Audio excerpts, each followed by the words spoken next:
So we have a panel this morning, and I'm just going to ask folks to introduce themselves. Perhaps a few comments in relation to Richard's perspective. Is professionalism dead? Does professionalism have negative connotations? Is being a professional the same thing as acting professionally? So, David, perhaps we'll start with you. Thank you very much, Paul. This framing is in the context of the multidisciplinary practice that Paul introduced earlier, and Crispin's asked me to talk about that.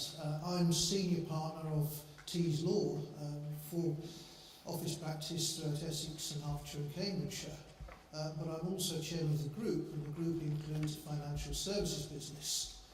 And over the last dozen years, that's something that we've been running in tandem, even if it has been over the time quite a challenge with the separate business rule. So delighted to hear this week's news. I think I start with a recollection of 10 years ago next month when I heard David Clementi speak. And he really threw out a commentary that put it in black and white, because the lawyer's reaction at the time was that lawyers can be trusted because we're regulated professionals. Businessmen can't be trusted because they want to make money. 10 years on, I think that lawyers are still behind the curve. At last week's Legal Futures Conference, Adrian Fawcett, who is now a non-executive chairman of a law firm, Smith & Jones, said, after a very successful business career, that the law is the only profession that seems to concentrate on its inputs all the time, rather than its outputs, i.e. what we lawyers do and how that should be regulated, rather than what we actually give to the customer, to the client, and indeed how we charge for it. And that, of course, is the challenge in the SRA's policy document, which is balancing that regulation against the needs of the consumer. So I'm personally delighted to hear the news about the review of the separate business rule.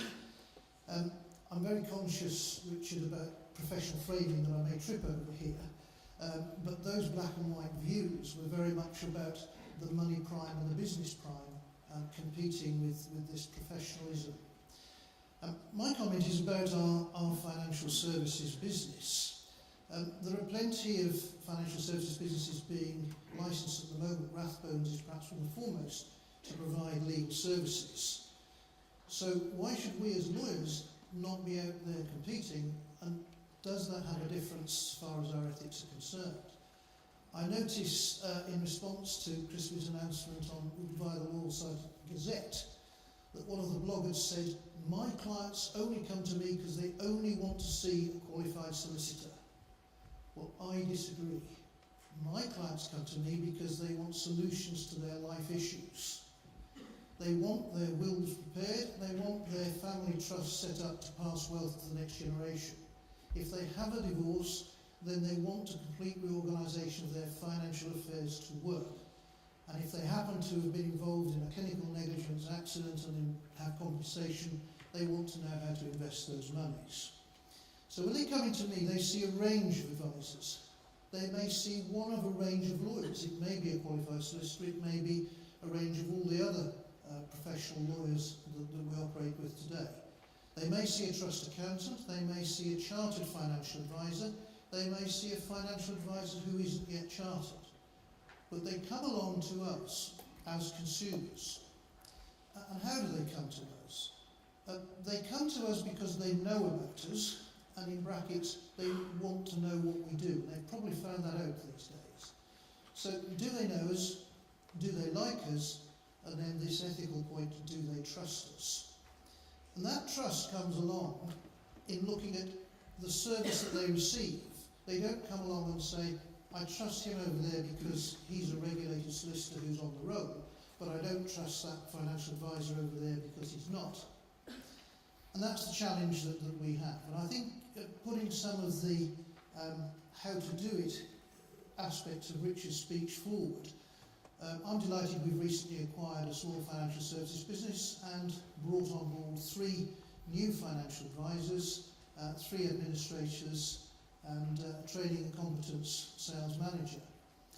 What have we done to make sure that the business that we're serving our clients with ensures that the same levels of ethical behaviour and trust can be placed in these professionals that may not be viewed through the mirror that in the past lawyers believed that they're entitled to be seen through. The answer is very rigorous training and processes. How many lawyers have been through this? We take the financial advisor. For the first 6 cases across the range of work they do, they have 100% monitoring across fact-finding, research, presentation, client advice, follow-up and product delivery. So they have that work monitored all the time. Show me a lawyer who's been through that monitoring process. Through that process, we do have discussions about the competence, but we also have discussions about where the parameters of their service are, how that fits with our views about ethics as a law firm, and why it is we work together to serve the best interests of the client. Now, I think that's ahead of the curve, and that's training financial advisors working with our clients. We don't put our lawyers through quite the same amount of training, although we do have a lot of training and competence that goes on with them. So I think, Richard, at the moment, I think lawyers are behind the curve in our little example. Thank you, David. I was wondering if I could ask Rachel on my right. Is professionalism the same thing as being a professional? Is the inherent conflict between making money and actually acting in the best interests of the administration of justice, is that something that you recognise in your professional life? Is it something that you trip over in your advice work on a daily basis? Absolutely. I couldn't.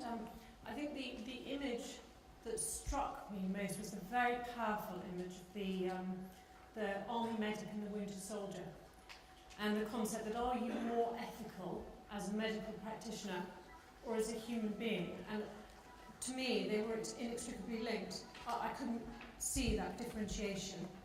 So to me, it's not about being a practitioner or a lawyer, rather than being a legal advisor in a legal services business. I don't think the question of professionalism is restricted anymore to just lawyers. It is about legal services business and the legal services industry, and I now don't talk about law firms in exactly the same way. I think issues of financialisation and business focus are just simply a red herring in this debate. There is no reason why a financially strong or business-focused firm cannot be professional. I disagree with that proposition. And I don't believe that you actually need to change the model of a traditional law firm, a partnership or an LLP, in order to achieve that level of professionalisation or financial excellence or business development. So I think we are now talking about a legal services industry. I advise a lot of new business entrants from different fields coming into this market, and I also have worked for the last 16 years for professional law firms, so I've seen both sides of the coin, and I have met professional people on both sides of that coin, and I hope and believe that most lawyers are now up to speed on that, and we're talking with one voice. Interesting. I wonder if I could ask Richard. I was really interested in your jar of sweets, and you said that where someone holds himself out as being a professional, that actually they appear to correlate with less ethical behaviour. But isn't it just that it's nothing to do with being a professional? It's just that they have an inherent conflict. They are incentivised in order to act in a particular way in order to maximise their income, and that has very little to do with professionalism. Actually, it's contrary to professionalism in that point you're making. Well, in the experiment, both groups were incentivised. So the people who were encouraged to think of themselves as employees were incentivised in exactly the same way as the group who were encouraged to think of themselves as professionals.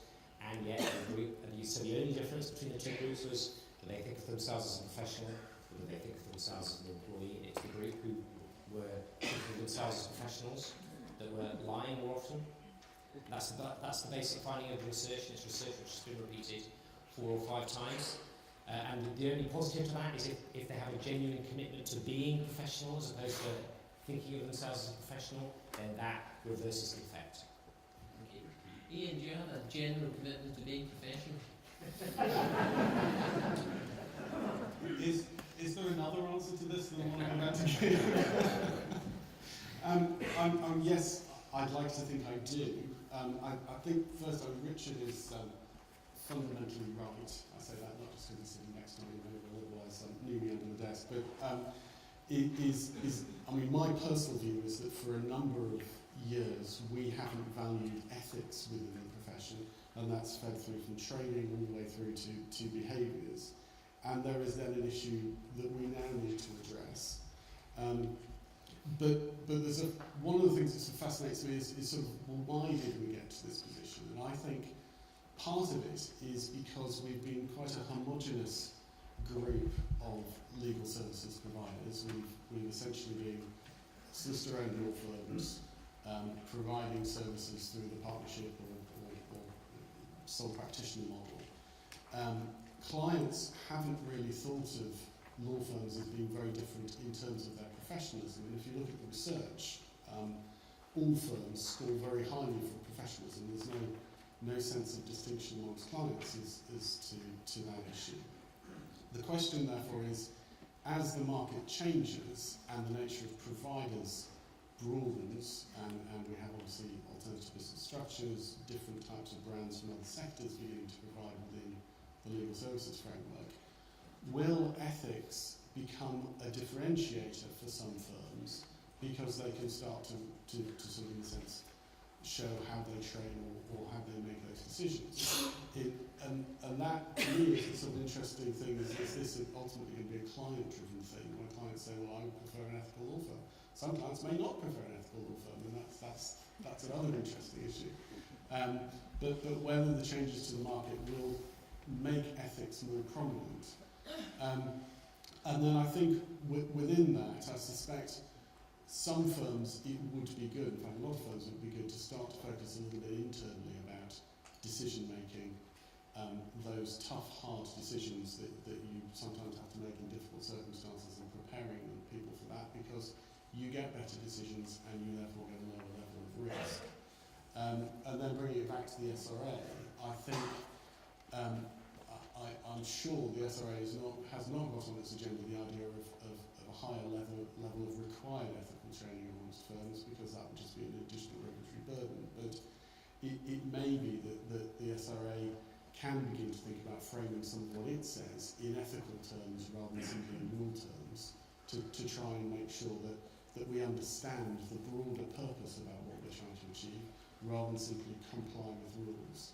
And I suspect that might be a sort of positive way in which they will contribute to the debate. Thanks, Iain. Rachel, did you want to come back on that? Yeah, I did actually. I'm afraid I do fundamentally disagree with both of you on this actually, because I think we're very inward focused, and we're looking at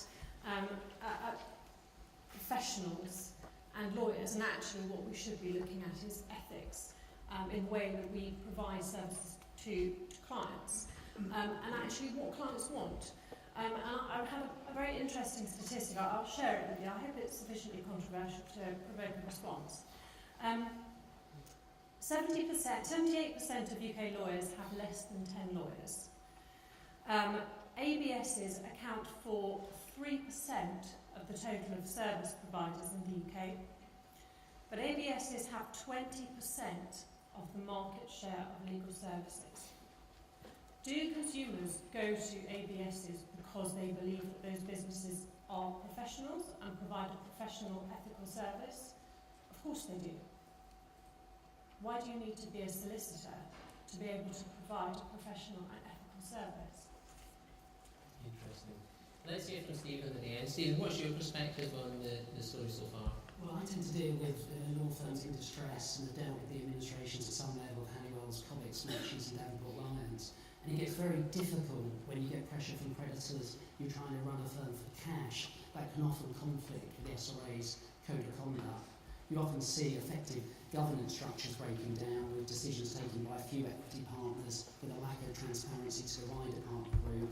Risk management can also be a real issue in that situation, and anti-money laundering regulations can often be overlooked when there's a high reliance on a high-performing maverick partner. Sometimes the need for cash in a stressed financial situation can certainly lead to bad decisions, which again is something we need to grapple with to work out how these firms under financial pressure comply with the code of conduct in difficult situations when they've got pressures and duties to creditors, to banks, to landlords. And I think it puts the COLP and the COFA in a very difficult position in the middle of that to ensure their voice is heard around the table alongside the bank manager and the equity partners. So it's particularly nuanced, I think, when you get firms with large overdrafts, with financial distress, how you can act ethically in accordance with the code of conduct and satisfy the pressure from the bank and your creditors to do the right thing. Thanks, Stephen. So I wonder, on that point, we have one or two COLP-COFAs in the audience, I think. The issue was about professionalism. It's about conflicts. It's about that conflict between you as an organisation and a business person, and you having some sort of higher responsibility to the administration of justice, the public interest. Just in relation to the discussion so far, are there any comments from the floor in terms of your experience or whether or not you think you still work within a profession? No. Okay. David Cartwright, sole principal.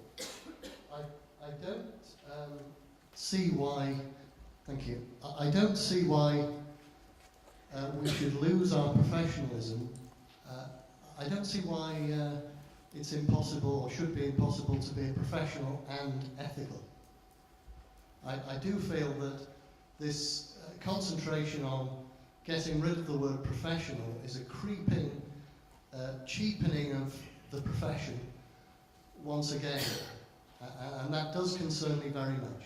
Yeah, so just to reiterate from the SRA's perspective, if anything, it's a return to professional values, and Richard put them up there on the screen: integrity, honesty, confidentiality, independence, a commitment to the rule of law. I think what we've been discussing this morning, and Richard quite eloquently dissected it, was the extent to which we say one thing, and in a given situation, because of the nature of the pressure of your business, you might do another thing. And actually, from our perspective, from my perspective, you are professionals, and you need to have an ethical responsibility to live up to that tag. Now, we regulate various different types of businesses. We regulate traditional law firms, we regulate business structures. All of those have professionals within them, and as a professional regulator, I'd like to see us focus on what it means to be a professional. But it takes you straight back to Richard's slides in Levison about what we should do in terms of when we see obvious derogations from being professional. Should we act in those circumstances? Should we just be a compliance organisation that goes about slapping you every time that you do stuff wrong with client money, which of course we have to do. But there is something about ethics here. There's something about leading the debate about what it means to be a professional. And I'm interested in your view as to what that is. I see a hand up there somewhere. I think there's a microphone on its way to you.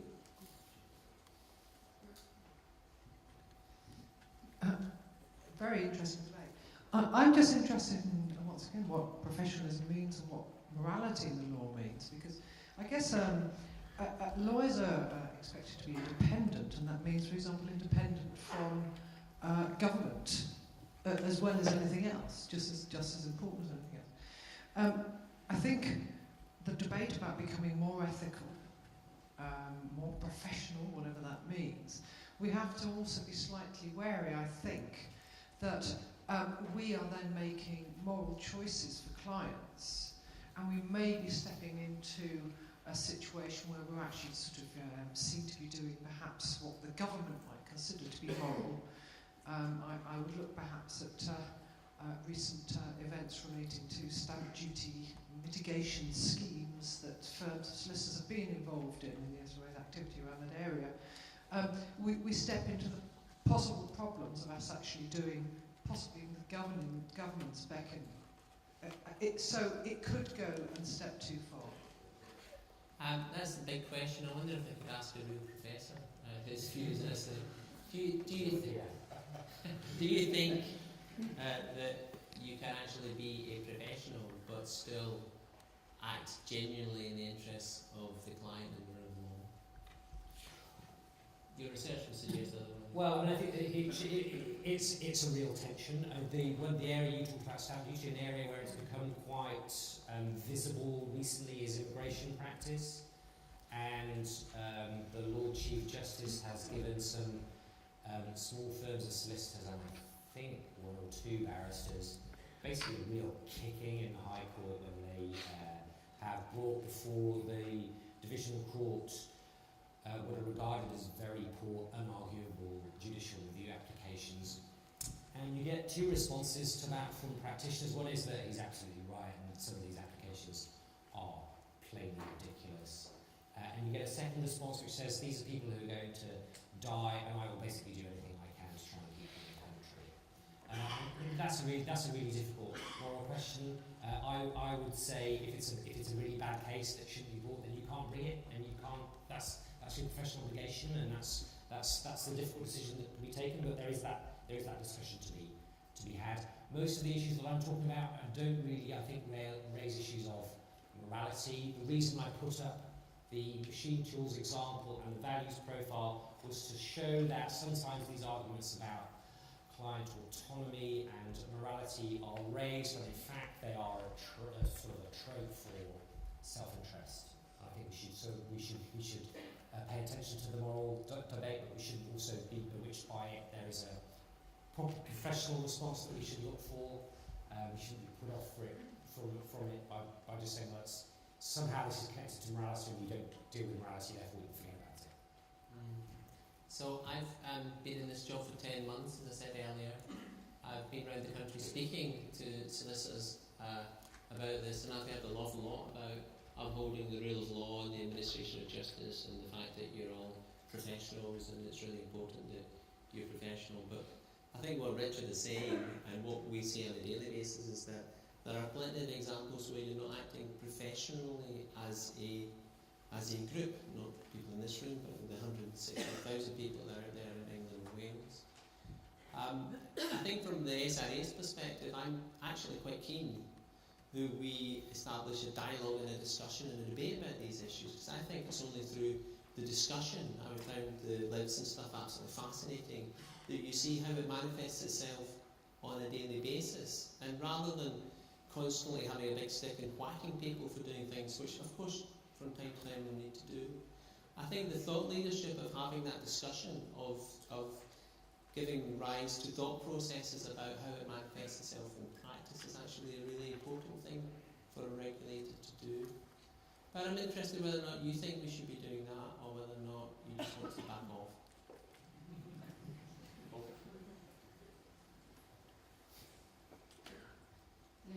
Jane Willits, I just wanted to pick up the point about the SRA's role in upholding standards, ethical standards, and also to take up the notion that the SRA is not the only regulator.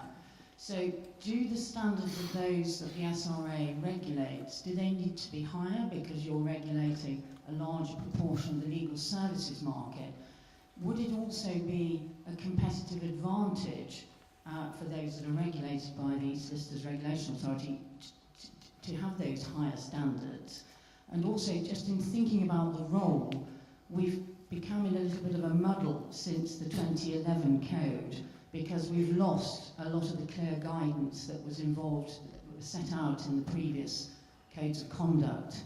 So a bit of a mixed question, but it's really what can the SRA do, and can it maintain a badge of differentiation for us?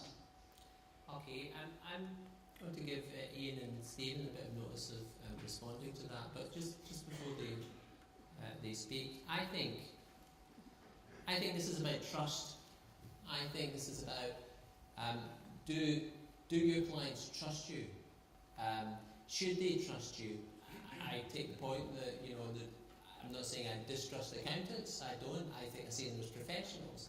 But actually, is trust a USP, and is that what we're trying to protect as a regulator, or not? Is trust a branding opportunity for you? Is trust the fundamental kernel of being a professional and the the issues that Richard put up in his presentation are clear examples of breach of trust, which actually lower the standing of your brand and your professionalism in the marketplace. So I'm interested in the question, what can the SRA do to help Stephen or Iain? Would you like to give me both barrels on that? I mean, I don't see this, and first I'm picking up on Rachel's point that she fundamentally disagrees with me, but I don't see this as a solicitor-non-solicitor debate. I see it as a sort of a regulated community. What sort of standards ought it to have as a group in order to do all the stuff that we do in terms of principles? And I think within that, there's then a distinction to be drawn between the hard edges of the SRA and the softer edges of what it does in terms of creating a climate so people can, or those within its community, can behave in ethical ways. And I'm sure as well, Jen and I have on a number of occasions done proceedings in the SDT or whatever in relation to the acts of solicitors which are self-evidently unethical and therefore in accordance with it. I think what this is much more focused upon is coming back to a greater thing that we're doing rather than just complying with the handbook. And how can we get that within our own thinking again, so that when we come back to the difficult individual decisions of essentially, I've got the biggest client I could ever have dreamt of has just walked through the door and makes me whack for them, but I've got another very small client where I've got a conflict. How do I deal with that, and how do I feel? What's my toolkit for addressing that problem? And that's it may have an element of enforcement about it ultimately, but it's more about day-to-day behaviours and avoiding enforcement ultimately. Steve? It's difficult. Some law firms are very big commercial organisations, and I think the SRA has a real problem, particularly with these ABS structures that are private equity backed. How can they properly police those vehicles in the same way that they can police solicitors who aren't professional and hold their practicing certificates? I think that's a real dilemma to get a code of conduct that works for your sole practitioner, for your large commercial firm, but also for your ABS backed by private equity that has got very different drivers and does want to transact law in a slightly different way, I think. So how as a regulator can you regulate all of those entities successfully and make sure that they act professionally and in accordance with an appropriate code of conduct? I think it's difficult, and I think that will come to the fore over the next 12 months or so with more ABS entrants, and particularly those that are private equity backed. So David, ABSs are obviously inherently more dishonest, so what's your view on that? As an ABS, coming from a traditional law firm background, I'm quite clear, I don't think it is the regulator, be it, in my case, the SRA and the FCA, because we are regulating that business by the FCA. It is not part of their remit to teach us ethics, if I can put it simply, or to give us those ethical rules. That comes from the values in the business, that comes from the processes and procedures, risk and compliance protocols that we build around a business to ensure those values remain at the heart of it. And it's human, I think. It came back earlier, it was said, values that are important. Defining it, framing it in a particular professional, it doesn't work. We're always going to have errant lawyers, we're always going to have errant bankers, we're always going to have errant financial advisors. So I think that the values in the businesses is the real importance, and I don't see that it's the regulator's job to even start to begin to build this moral code for us. Thank you. There's a hand up in the audience, so take your opportunity now. Thanks very much. Alison Matthews. I just wanted to pick up on that point because what's very interesting is the work that's been done in Queensland. And what Queensland have done is Queensland Law Society have actually created a document called the Moral Compass. And that gives you some starting points. So I think what the regulator can do is something like that. It's not telling you what to do, but raising some issues for you to think about. And again, your point about values within the organisation, you've got to have the core values, but you can perhaps get some help. Okay, we've got a hand up down in the front row. My starting point is that you talk about it being a profession, and if you examine the reasons why people get disciplined, is often linked to messing up client account, breach of undertakings. It's fundamentally because the business is not run correctly. And you've got to work backwards. And the starting point is a legal practice is a business. It happens to practice law. And I think where the SRA could assist if lawyers are trained how to run the business. If you run the business carefully, financially, you're not a vulnerable model. And your two elements of being vulnerable are your cash flow. If the cash flow goes, the bank pulls the rug, you're out of business, the public suffers. If you don't administer it correctly, and you mess up your insurance, or it's too expensive, you're not granted it, the business is finished. If you fundamentally run it as a well-run business, it becomes then a profession, and you can comply with the rules given by the SRA. But if you look at the disciplinary areas, no one actually gives any assistance to reconstruct the law firm to run it efficiently. And there's no training given in detail at solicitor's finance level, at articles level. If you train the lawyers to read solicitor accounts and understand how businesses run, let the lawyers say to the partners in the law practice, well, what's the advantage of becoming a partner? Become equity partner, become liable for runoff, the lease, the bank. Am I going to earn more money as an equity partner? When you show me the accounts, in actual fact, I'm earning more money as an assistant solicitor, so I'm not going to be encouraged to develop in that business. You need to help the profession from the beginning as a business. And I think that's what you need to concentrate upon. And you impose some regulations or training to assist that. I think it'd be the starting point. Thanks for that. I wonder, there's a hand up at the back, but I'll come to you in a second if you don't mind. The issue of ethics, whether or not we are some sort of ethics police, which I don't think we should be. But Section 1.3 of the Legal Services Act sets out some fairly mother and apple pie stuff, and Richard had it up on one of his slides. Talks about integrity, talks about confidentiality, independence, talks about high standards of work. That's an interesting one, particularly given the chap who was being ground in front of Lexington. Either he was incompetent or he was telling porkies, one or the other, and who knows. And then talks about this idea of a commitment to the rule of law. So those are ethics. There's no doubt those are ethical principles, and they are enshrined in our handbook and in our code of practice. And where we find people who have derogated severely from those, we are obliged to do something about it. But my personal view is that's not the way to lead people to become more ethical. That's after the horse is bolted type of stuff. It's not the way where we should spend most of our time and energy if possible. There has to be something else that we can do, going back to Richard's last slide. Something else that we, not we the SRA, we, the community, can do to actually try and address, flesh out the types of conflicts you find yourself in day-to-day practice, and bring to the forefront of one's mind what the obligations of the profession are in the interest of the profession and the public interest, because it's in your interest that the public trust you, and it's in the interest of the public, the wider public interest, that solicitors are trusted. Let's have the comment from the back. Thank you. Just to add one thing in the last question.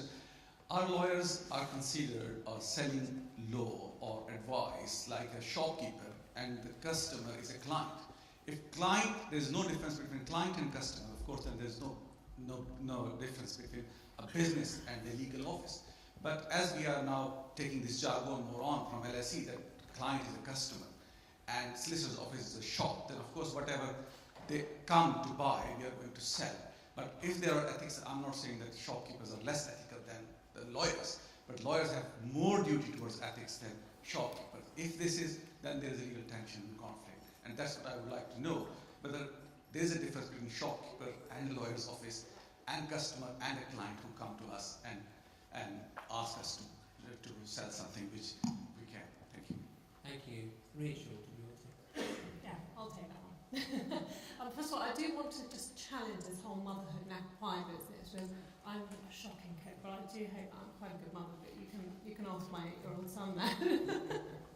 But on the specific question, I advise KPMG, and I had the pleasure of working with the policy and strategy executive team at the SRA, and I think there is a fundamental shift between we have moved. Yes, you are a shop. You are a business, as this gentleman at the front frequently noted. And your client is a customer expecting a service. That is where we are. I think there are levels though of regulation within the SRA, and if you look at the MDP policy, for example, it sets out the 3 layers. The first is the entity itself. That is the regulated body. That is the licensed body, and that of itself is subject to the motherhood and apple pie objectives that Richard put up. That is the service that the shop provides, and that's correct. Within that, there are 2 types of people. The first are lawyers, and they are subject to additional ethical duties by virtue of their position and their ethical training as lawyers. So there are, for example, more onerous rules around conflicts than would necessarily be the case within that organisation for non-legal professionals. But ultimately, the service provided by the shop should conform to the motherhood and apple pie principles. So, should we continue to aspire to be a profession? Does it have a bad connotation? Is the research that Richard put up correct, and therefore actually we should be looking at just being a service provider? Some hands up over here.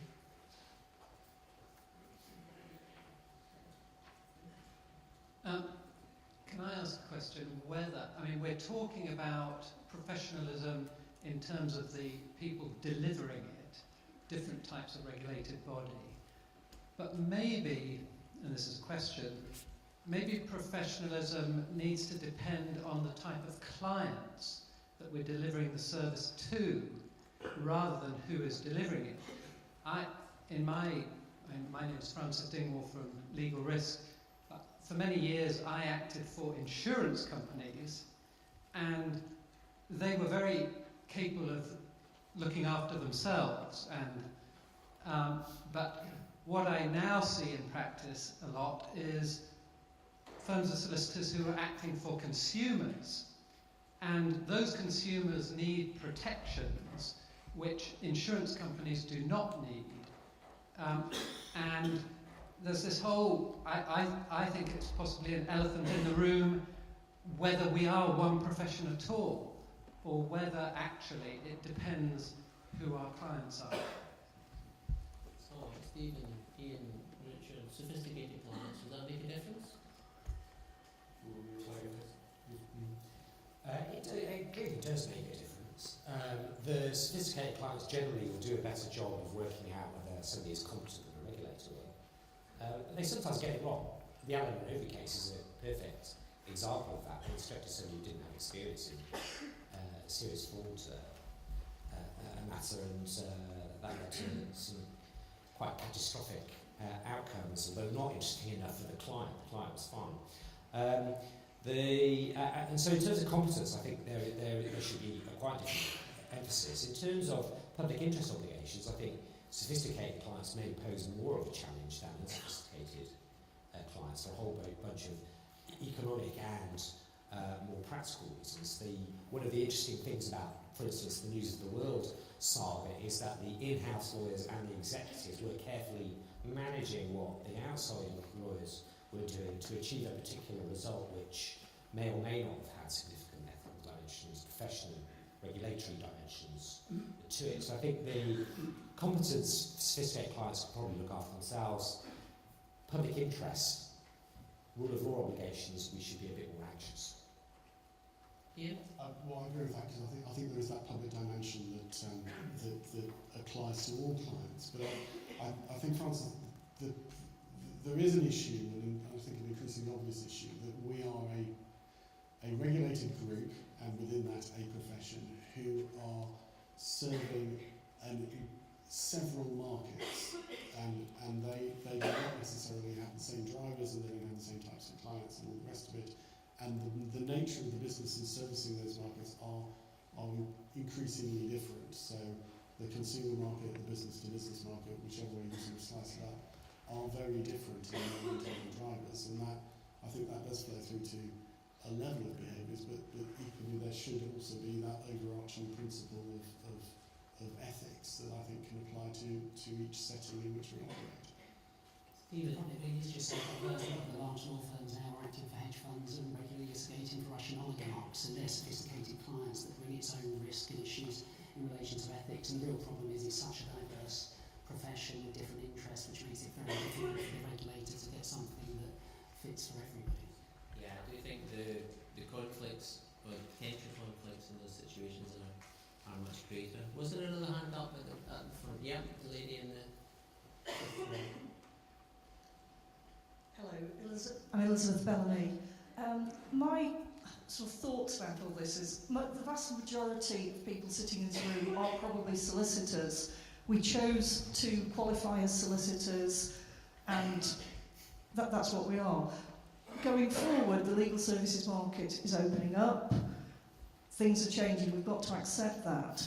But I sort of question some of the comments about, do clients come to us because we are solicitors? And I think some of them definitely do. There's very few reserved areas now, so they could go elsewhere, there could be other practices. And I think we've got to fundamentally decide, is it worth being a solicitor going forward? And if so, what is it that's going to make solicitors different? And I do think that ethics could be part of that. And if it is going to be part of that, perhaps the SRA do need to be involved and do need to regulate it. There's no point having ethics and then if people don't abide by that it's not enforced really. So I personally feel that ethics is part of what a solicitor and legal regulated entities will be offering. Okay, thank you for that. Are there any other comments on the floor? Yeah, Nick? Thanks. Nick Eastwell, I'm the City Advisor to the SRA. I spent 30 years in practice at Lancaster, and a couple of comments on both profession and on ethics. The first thing, to pick up your point, and actually the vast majority in this room are solicitors, and I suspect that actually you're quite proud of being part of a profession. I am, and I actually think being part of a profession is actually fundamental to what we all are as solicitors, so I would not want to lose that concept. On ethics, I see what Richard says, but I take issue with a lot of it, because actually you can pick out examples of where there is ethical bad behaviour. In my 30 years in practice, I never saw unethical behaviour at my firm. I dealt with probably at least 50 other English law firms and never saw unethical behaviour. And I would also add, I spent a lot of my career running around the world practicing English law. English law and the profession of solicitor has a fantastic brand internationally. And as a profession, we've done a great job in selling that overseas in the last 20 years. And it's a real, I think, badge of honour for this country and for the profession. We wouldn't have done that if we had a profession that was riddled with bad ethics and bad morals. Now, not to say that there aren't people out there that are unethical, and of course there are bad apples in every crop, but I would take issue with the general notion that we are an unethical profession. I don't think we are. I think we want to remain a profession, we need to concentrate on ethics, that's very, very important, but I don't think we have a fundamental problem. And in terms of your point about junior lawyers, Richard, junior lawyers, of course, learn ethics on the job. That's not to say that there shouldn't be more ethics training, and I actually agree with you on that one point. There should be more ethics training. But junior lawyers, and as a junior lawyer, I learned all about ethics watching my olders and betters and learning from them. And I think that's also a fundamental part of learning ethics.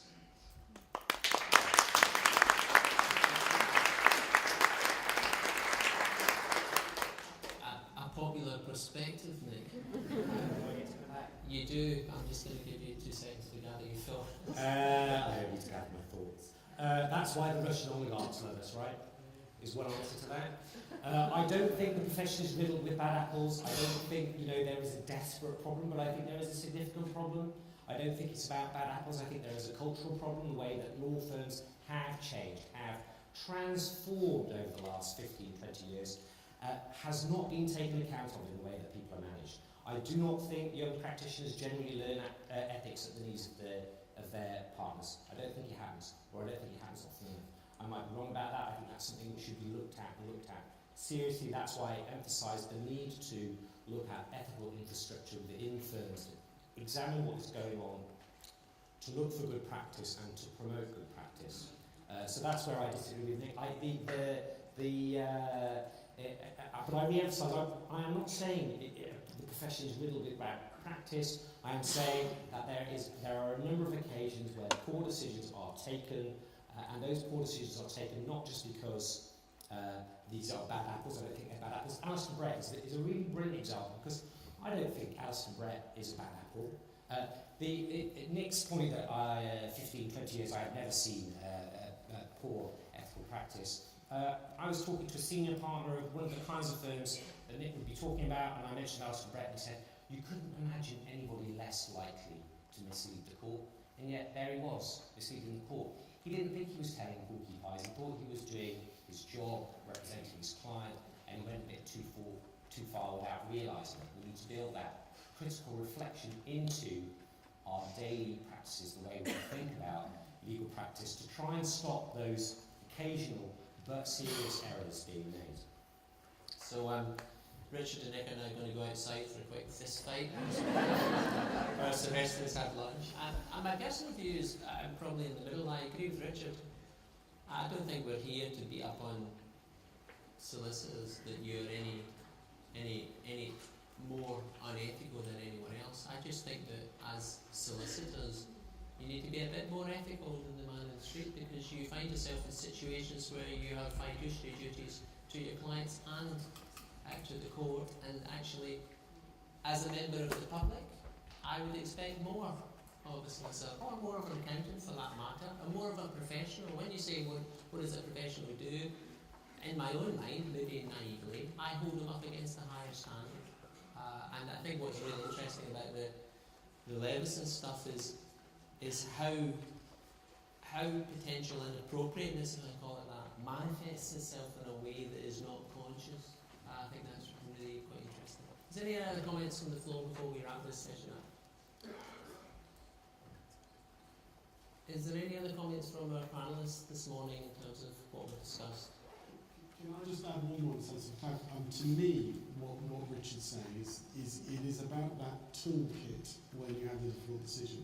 And I'm not sure, and in this sense I may be disagreeing with Nick, but I'm not sure we are preparing ourselves for the difficult decisions that suddenly come up on a particular day without ever expecting that was going to be the day.